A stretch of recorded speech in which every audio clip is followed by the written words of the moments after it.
नमस्कार, वक्त हुआ है मसला का और मैं हूं आपके साथ गौरव राजेंद्र। खबर धर्मनगरी से है, जहां गोदामों में भंडारण किया हुआ अधिकारियों और कर्मचारियों की लापरवाही से सड़कर बर्बाद हो गया है कि गेहूं। आपको बता दें कि जिला खाद्य और आपूर्ति ने भी 25,000 मीट्रिक टन गेहूं खराब होने की बात स्वीकार की है। साथ ही बता दें कि किसानों ने दोषियों के खिलाफ कड़ी कार्रवाई की मांग भी की है। इसकी कीमत लगभग 50 करोड़ बताई जा रही है। इस मामले में विभाग ने नियमानुसार तत्काल कार्रवाई करते हुए मुख्यालय को बताया कि यही नहीं कि इस मामले में जिम्मेदार अधिकारियों कर्मचारियों के नाम मुख्यालय को भेजे गए हैं। मुख्यालय से जो भी दिशा निर्देश आएंगे तो नियमानुसार कड़ी कार्रवाई की बात अधिकारी भी कहते हुए दिखाई दे रहे हैं। विभाग को वर्ष 2018 में 1,000 मीट्रिक टन, 2019 में 24,279 मीट्रिक टन गेहूं खराब होने की सूचना मिली थी।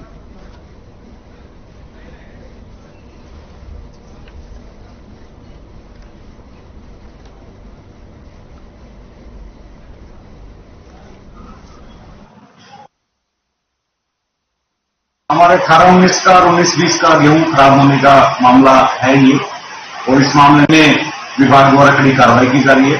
ये 1,000 एमटी हमारा 18-19 में खराब हुआ था और 19-20 में 24,279 एमटी हमारा विस्फोट डैमेज करने का मामला है। और इसमें मुख्यालय से हमारा पत्राचार जारी है। हमने मुख्यालय को सारी कार्रवाई के बारे में बताया गया है और इसमें जो भी दोषी कर्मचारी हैं, अधिकारी हैं, उनके नाम भी मुख्यालय को भेजे गए हैं। हम जब भी गेहूं तैयार कर करके मंडी में लेके आते हैं तो मंडी से सरकार गेहूं खरीद लेती है, खरीद करके वो अपने गोदामों में लगा देती है।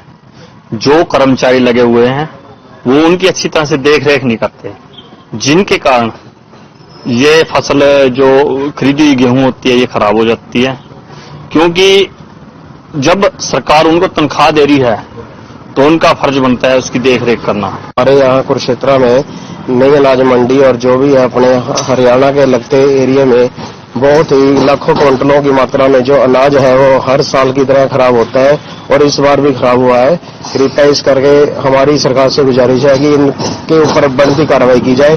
जो बंदे इनमें इन्वॉल्व है, कर्मचारी जो अपना काम ठीक से नहीं कर पा रहे, उनके ऊपर नकेल कसी जाए। हमारा सरकार से लेकिन सबसे बड़ा सवाल यहां पर यही उठता है कि आखिरकार जो गेहूं बर्बाद हुआ है, सड़कर बर्बाद हुआ है 25,000 मीट्रिक टन, उसका जिम्मेदार कौन है? आखिरकार किसानों की खून पसीने की जो मेहनत है वो किस तरीके से सड़ जाती है, बर्बाद हो जाती है? इसी को लेकर चर्चा को आगे बढ़ाते हैं। हमारे साथ चर्चा में शामिल होने के लिए स्वामी इंद्र प्रवक्ता भाकियू और सत्यव्रत शास्त्री प्रवक्ता बीजेपी से हमारे साथ जुड़ चुके हैं। स्क्रीन पर आप देख पा रहे हैं बजरंग दास गर्ग प्रवक्ता कांग्रेस हमारे साथ जुड़ रहे हैं। आप तीनों मेहमानों का बहुत बहुत स्वागत है सर। और सबसे पहले शुरुआत स्वामी इंद्र, मैं आपके पास ही आना चाहूंगा। जिस तरीके से किसानों की मेहनत है वो लगातार खून पसीने की जो मेहनत खेत में करते हैं, फसल तैयार करते हैं, उसके बाद क्या रिजल्ट निकल के आता है वो आपके सामने है।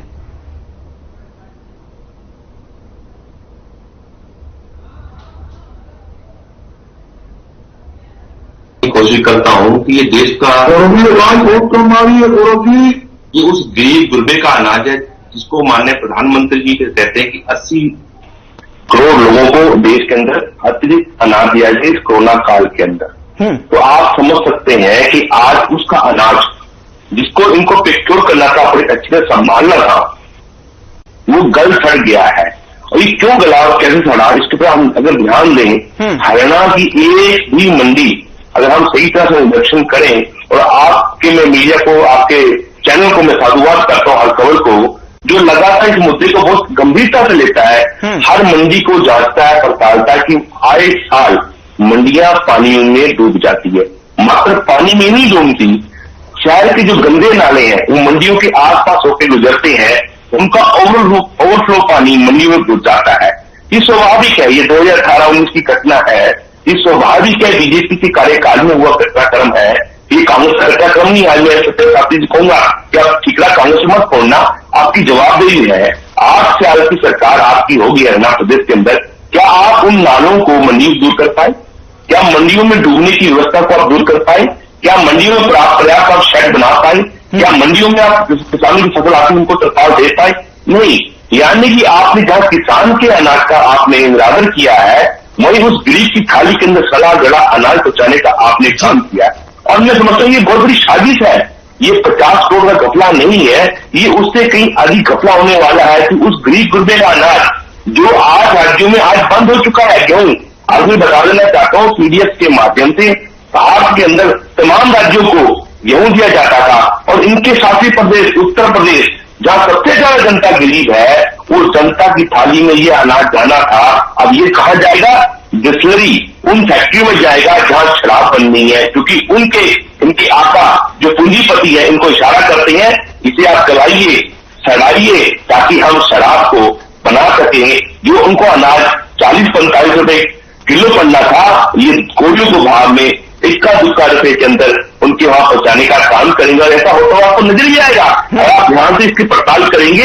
ये सड़ा हुआ अनाज नहीं है, ये उद्योगपतियों का ईंधन है, ये ईंधन का काम करेगा, उनकी पूंजी है। पर गरीब की यहाँ इन्होंने लूट बचाई है, इस पर सरकार को जवाब देना होगा और बताना होगा इनमें किन किन मंत्रियों की यहाँ जिनकी डिस्टिलरी के अंदर हिस्सेदारी है, क्या ये अनाज वहां तो नहीं जा रहा। ये बहुत बड़ा मुद्दा है और मैं आपके चैनल को साधुवाद करता हूँ। इसके ऊपर गंभीरता से पड़ताल होनी चाहिए और ऐसे में सरकार के द्वारा जो इनके कर्मचारी द्वारा ये बताया गया कि किसी को सजा नहीं दी जाएगी, किसी का कोई दोष नहीं निकलता, साबित हो रहा है।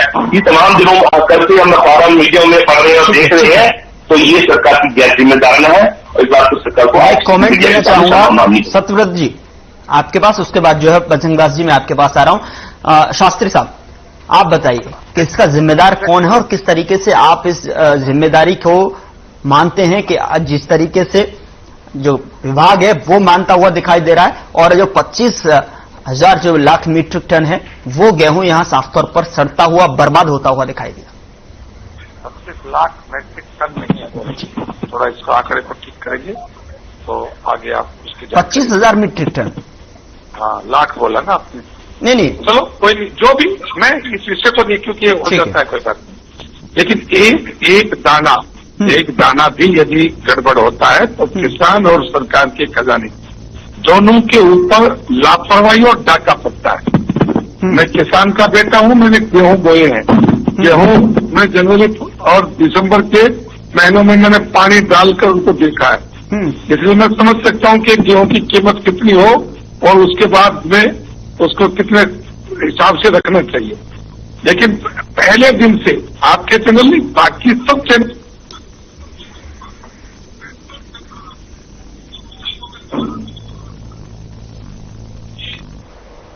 सरकार की एजेंसी है, सरकार की एजेंसी के अंदर और कर्मचारियों के पास कोई ढूंढने की आवश्यकता नहीं है। दुरुस्त करा के कर्मचारियों की जिनकी जिम्मेवारी है, अधिकारियों की जिनकी जिम्मेवारी है, वो इस बात के जिम्मेवार है कि अनाज कैसे खराब हुआ और जिम्मेवारी के लिए उनको आगे आना पड़ेगा। नहीं सरकार उनकी कार्रवाई आज शुरू कर दी है और मैं पिछले 3 दिन पहले भी कहा था कि सरकार 4-5 दिन के अंदर आपको इसका रिजल्ट देंगे। जो लोग जिम्मेवारी है, क्योंकि उसके लिए ढूंढने की जरूरत नहीं, एफर्ड की एजेंसी है, नेफर्ड की एजेंसी है या फूड सप्लाई की एजेंसी है, जिस एजेंसी के स्टोर में जो अनाज खराब हुआ है उसके अधिकारी उसके जिम्मेवार है और उसके हर्जे खर्चे के लिए वो देने के लिए मजबूर होंगे और जब तक वो पैसा नहीं आएगा तब तक कार्रवाई अधूरी मानी देगी। ऐसा मैं आज ही पहले से कहता हूं और आज सरकार ने उसके ऊपर कार्रवाई शुरू कर दी है। इसलिए इस विषय को पॉलिटिकलाइज नहीं, ये व्यवस्था की खामी और कर्मचारियों की अधिकारियों की लापरवाही के कारण से ऐसा हुआ है।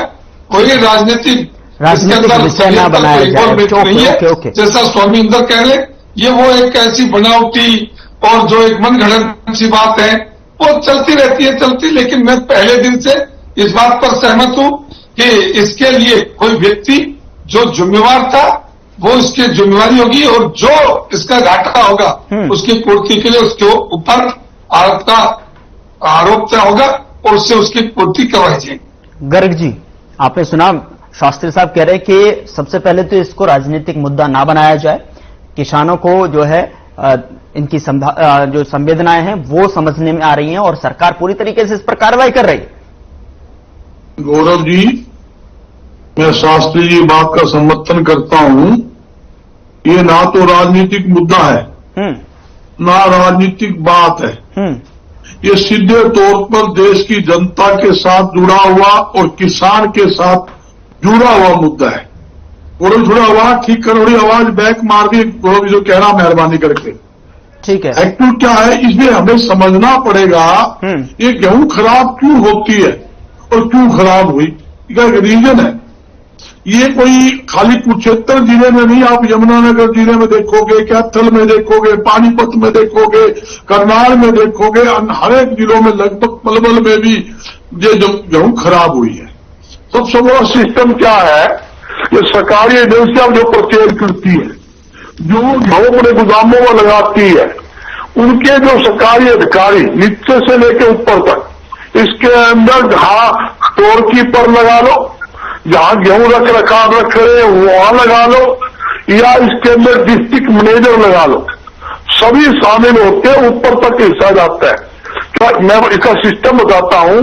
जैसे गेहूं लगा दी गोदाम के अंदर, तो क्या करते हैं ये लोग, वो खुरपी लेकर, आपने देखा भी होगा, गेहूं की बोरी के अंदर खुरपी मारकर वो थोड़ी थोड़ी करके एक बोरी के अंदर कोई 2 किलो, किसी में 3 किलो, किसी में 1 किलो ऐसे निकाल लेते हैं। फिर उसको पूरा करने के लिए पूरा करना पड़ेगा। गेहूं तो वो निकाल ली, कई काउंटर गेहूं निकाले बेच गए, पहले खा गए। उसको पूरा करने के लिए ये पानी घेरते हैं, पानी की पाइप लगाकर वो पूरी उसको गिल्ली कर देते हैं। एक्चुअल क्या होता है, वो गेहूं अगर महीने 2 महीने में उठ जाए तो कोई दिक्कत नहीं आती। अगर लंबा हो जाता है, बार बार ये मान लो आज स्टोर कीपर कोई है, आज डीएम कोई और है, आज स्टोर कीपर कोई और है, तो इसमें क्या सिस्टम, ऐसे जो है अधिकारी चेंज होते रहते हैं, जैसे वैसे खुरपियां लगती रहती है और पानी गिरता रहता है। बाद में मौसम गर्म होगा और वो जो गिल्ली गेहूं करी है वो सूखेगी तो जो बारदाना है वो भी फट जाता है। तो इस कारण वो गेहूं जो है सड़ जाती है। ये बहुत बड़ा घोटाला है। ये नहीं कि आप सोचो भी गेहूं घर पड़ी थी, खराब होगी, 18-19 की परचेज थी। अब मेरे दोनों किसान नेता है, दोनों कहते हैं, शास्त्री जी भी कह रहे हैं मैंने गेहूं की फसल बोई है, मैं किसान हूं, और किसान हमारे नेता जो राष्ट्रीय स्तर के भी आपके चैनल रहते हैं। मैं यही कहना चाहता हूं, किसान की फसल है, किसान 10-10 साल अपने गेहूं घरों में रखता है, उसकी खराबी नहीं होती, वो संभाल के रखता है, सिस्टम होता है। अरे एक दूसरी बात और है, ये गोदाम के अलावा सरकारी एजेंसियां गेहूं को खुले में रख देते हैं। इसका नोम होता है, गोदाम में भी रखे, गोदाम में गेहूं रखने से पहले लकड़ी का क्रेट होता है, लकड़ी के क्रेट बिछाए जाते हैं, उसको ऊपर बोरियां लगती है, उसको ऊपर प्लास्टिक लगता है, चाहे वो बंद हो दे रहा उसके अंदर खुला हो। तो मैं एक ही कह देता हूं, सरकार की नीयत ठीक है, सरकार को जो भी सरकारी एजेंसी के जो जिम्मेवार अधिकारी है उनसे पैसे की रिकवरी की जाए। मान लो आपने वो सस्पेंड कर दिया, वो 3 महीने बाद फिर बाहर हो जाएगा, सिस्टम में बना दो। शास्त्री जी हकीकत है, मैं 9.5 साल करने के नाम पर चेयरमैन रहा हूं, मैं सिस्टम बनाना चाहता हूं। आपके पास कोई भी ऐसा महकमा बना दे, चाहे डेयर हाउस है, चाहे आपके पास फूड सप्लाई है या एफड है, आपके पास अधिकारी बहुत कम है, एक डीएम 3 जिले संभाल रहा है, एक स्टोर कीपर जिसके पास थोड़ा सा आके 3 जिले संभाल रहा है। कम से कम 60% डीएम से लेकर नीचे ऊपर तक कर्मचारी से अधिकारी की कमी है, सस्पेंड कर देते हो तो आप मुझे पता है अब काम चलेगा नहीं, दोबारा फिर बहाल हो जाते, उससे क्या हुआ? अगर मानो सस्पेंड भी कर दिया, वो घर चला गया तो करोड़ों रुपया नुकसान हुआ है, खाली कुरुक्षेत्र जिले 50 करोड़ का नुकसान होगा, उसकी भरपाई कैसे करोगे आप बताइए? उसकी भरपाई के लिए अधिकारियों को रिकवरी फिक्स होनी चाहिए, उसकी रिकवरी उससे होनी चाहिए, उसे अगर उसकी तनख्वाह देनी है और उसकी प्रॉपर्टी से रिकवरी की जाए। जब माल तो तुम खा गए, माल तो तुम चाट गए, उसके बाद नुकसान होता है। सरकार किसी को टर्मिनेट कर दो, सस्पेंड कर दो या बदली कर दो, ये कोई सजा नहीं, सजा वो होती है जो नुकसान है नुकसान की भरपाई किससे होनी चाहिए? सरकारी अधिकारी से। एक नई बात बताता हूँ, मान लो आपने अनाज परचेज कर दिया, सरकारी एजेंसियां मंडियों में अनाज परचेज करती है, उसका उठान की जिम्मेदारी होती है ठेकेदार की, सरकारी खरीद एजेंसी की। माल उठान में 15 दिन लेट हो जाए, अगर वो गेहूं सूख जाएगी, उसका पैसा उससे रिकवरी नहीं करते, उसका पैसा आरती के काटेगा। क्यों काटेगा?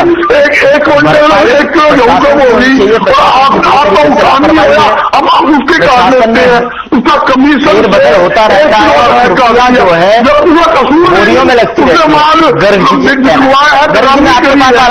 ठीक है, एक इसका रिएक्शन ले लेता हूं। सत्यव्रत जी, आपने पूरी तरीके से सुना कि किस तरीके से प्रशासन में फेरबदल होता रहता है और खुरपियां लगातार बोरियों पर चलती रहती हैं। आवाज नहीं आ रही, शायद आवाज ना आने का आप जो हवाला दे रहे हैं, लेकिन मैं आपको बता रहा हूं कि प्रशासन की तरफ से जो है किस तरीके से रिकवरी होनी चाहिए, आप ये इसका जवाब दीजिए। क्या इसका जो है जिम्मेदार लोगों को प्रशासन के जो सरकार है, प्रशासन से इसकी रिकवरी नहीं करनी चाहिए? जिस तरीके से बजरंग दास जमीन के पास, ठीक है, मेरी आवाज स्वामी इंद्र जी,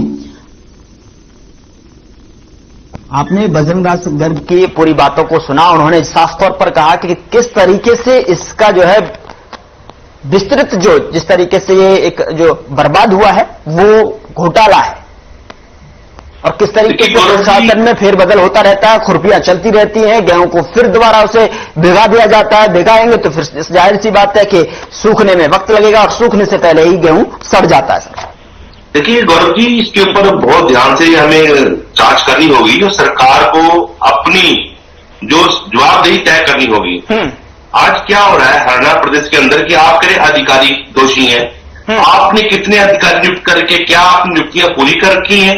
अभी बिजनलाल जी ने अच्छा प्रश्न उठाया कि पहले तो आप भर्तियां खोलें ताकि डिपार्टमेंट अपंगो ना हो, कमजोर ना हो, उन पर सशक्तिकरण पूरा होना चाहिए। दूसरी बात, आप ही देखिए बिना राजनीतिक संरक्षण के कोई भी गतिविधि आपको न होती नजर नहीं आएगी। मैं पूछना चाहता हूं जवाबदेही के साथ, सत्यव्रत शास्त्री जी बैठे बड़े सूझवान हमारे बीच में साथी हैं, बीजेपी के प्रवक्ता हैं, वो बता सकते हैं कि कितनी शराब फैक्ट्रियों को आपने सड़ा हुआ गला हुआ अनाज आवंटित किया, तो वहीं से आपको पता लग जाएगा। ये तमाम राजनेताओं के नाम उसमें उभर के आएंगे कि भैया ये पिकाडेली है जो डिस्टिलरी, क्या वहां तो नहीं किया? जो अभी ताजा उन्होंने एक मेंबर पार्लियामेंट नंबर जिताया है, हो सकता है कि वो साथी का भी इसमें कोई योगदान हो कि भी इसको गड़ाया जाए। क्योंकि कुरुक्षेत्र के साथ ही उनकी फैक्ट्री नजर आती है डिस्टिलरी की, 50 करोड़ रुपए का वो सीधा सीधा बेनिफिट देने का आपने काम किया हो सकता है कैथल डिस्ट्रिक्ट के अंदर कोई ऐसी शराब फैक्ट्री हो जहां इनके साथी वहां बैठे हों जो इनको डिजिटल फंडिंग कर रहे हों। ये तमाम ऐसी बातें हैं जिसके अगर हम गंभीरता से देखेंगे। और दूसरी बात मैं ये कह रहा हूं, जब किसान का अनाज आता है और आपदा में आपको अफसर की बात जब नजर आई किसान को कि भाई आप गृह युद्ध लगा हुआ है आपके रशिया के अंदर यूक्रेन के साथ, तो वहां पूरे दुनिया के अंदर आज जो है अनाज की कमी आई, तो आपने क्यों देश के अंदर एक्सपोर्ट ड्यूटी बढ़ाई ताकि किसान को फायदा ना हो जाए? आपने 20% एक्सपोर्ट ड्यूटी बढ़ाई और कल सत्यव्रत शास्त्री जी आपके चैनल में बोल रहे थे कि भाई वो किसानों को जो है अनाज जो है अच्छा नहीं है, गुणवत्ता वाला नहीं है। आप ईमानदारी से बताएं कि भारत में जो पेस्टिसाइड वाली कंपनियां हैं वो सरकार द्वारा अधिकृत है कि नहीं है? आप ही के तो डॉक्टर इंजीनियर गांव में आके किसानों को समझा के जाते हैं कितना स्प्रे कीजिए।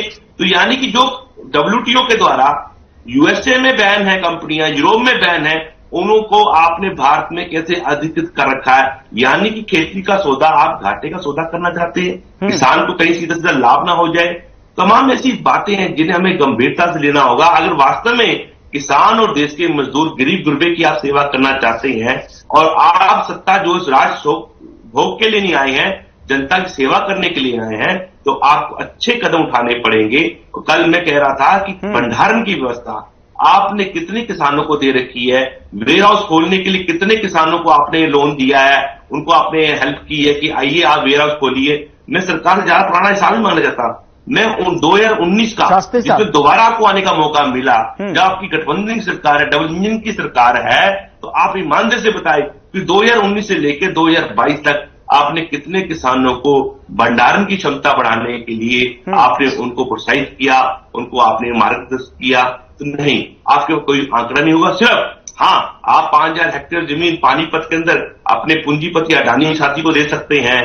आपने कोल के अंदर किया है, तमाम ऐसी जगह जवाब अगर आपके पास हो, अगर आवाज आप तक पहुंच पा रही है तो स्वामी इंद्र जी और बजरंग दास जी का जवाब दे दीजिए। जमीन को आपने नोटिफिकेशन कर दिया, 152D आपने रोड बनाया, यहां नजर आता है कि लोगों के लिए बनाया, वास्तव में तो कॉर्पोरेट बनाने के लिए बनाया है। तो यह बताइए ना, वहां पे आम आदमी चल सकता है कि क्या एक स्कूटर वाला 152D चल सकता है? नहीं चल सकता। तमाम ऐसी बातें हैं।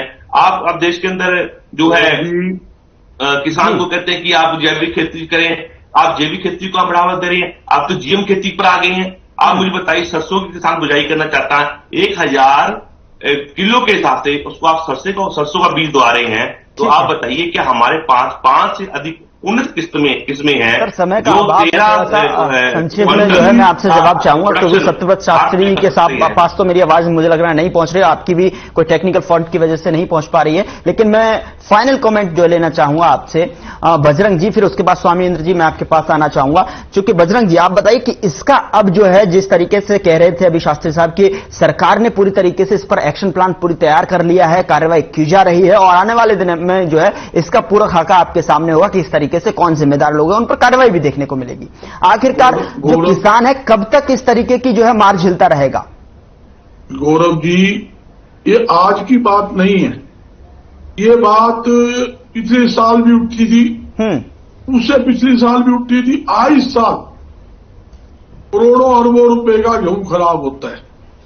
ज्यादातर तो गेहूं आप देखोगे स्टोरों के बजाय खुले में पड़ा है। काफी आपके चैनल में भी दिखाया, जो वेयर हाउस गोदामों के अंदर नहीं था, खुले में छोड़ रखा था, ना नीचे लकड़ी का क्रेट थे, ना ऊपर तिरपाल था, खुले में छोड़ रखे थे, खराब तो होने ही होने, इसमें कहने की बात नहीं, तो सबको ही पता है। ये लापरवाही मैं समझता हूं, ये सरकार की बहुत बड़ी लापरवाही है, जो किसान रात दिन मेहनत शास्त्री साहब गलती का सीना छीन कर, ठीक है, सरकार की लापरवाही है सर, मैंने आपकी बात समझ ली शास्त्री साहब। ये एक किस्म से किसान, मुझे लग रहा है शास्त्री साहब पर मेरी आवाज नहीं पहुंच पा रही है। हम फाइनल कमेंट स्वामी इंद्र जी के पास जाना चाहूंगा। इंद्र साहब, सरकार पूरी तरीके से यहाँ पर जो है फेल होती नजर आ रही है। सरकार जो है इस पर, चूंकि बजरंग दास गर्ग लगातार कह रहे हैं कि इसमें जो है सरकार का फेलियर सामने निकल कर आता है। गौरव जी, इसको तो थोड़ा 1 सेकंड लूंगा, सिर्फ कंट्रोल करने की जरूरत क्या है। मैंने स्वामी जी की बात सुनी जी सर, अच्छा सुझाव दिया स्वामी जी ने। ये क्या है, जो किसान है, किसान अपने खेतों में, ठीक है सर, समय का मुझे थोड़ी सी पाबंदी है, समय की कमी है, इसलिए मैं आपकी बात को नहीं रोकना चाहूंगा। ठीक है, इसको लोन देना चाहिए ताकि वो अपने छोटे छोटे अपने वही खेतों के अंदर गोदाम बना ले। चलिए, बहुत बहुत शुक्रिया हमारे साथ जुड़ने के लिए स्वामी इंद्र, बाकी प्रवक्ता जो हमारे साथ जुड़े, और बजरंग दास गर्ग और सत्यव्रत शास्त्री। हालांकि शास्त्री साहब पर टेक्निकल फॉल्ट की वजह से आवाज नहीं पहुंच पाई, लेकिन सबसे बड़ा सवाल यही कि आखिरकार जो किसानों के साथ में जो दोहरी मार उनको झेलनी पड़ती है, उनका गेहूं चाहे वो खेत में हो चाहे वो मंडियों में हो, वो सड़ता ही बर्बाद होता ही नजर आता है। आखिरकार ऐसी घटनाओं पर कब लगाम लगेगी, ये सवाल जो है बना हुआ है। सरकार किस तरीके से कार्रवाई करती है वो सामने निकल कर आएगा। फिलहाल मसला में इतना ही। नमस्कार।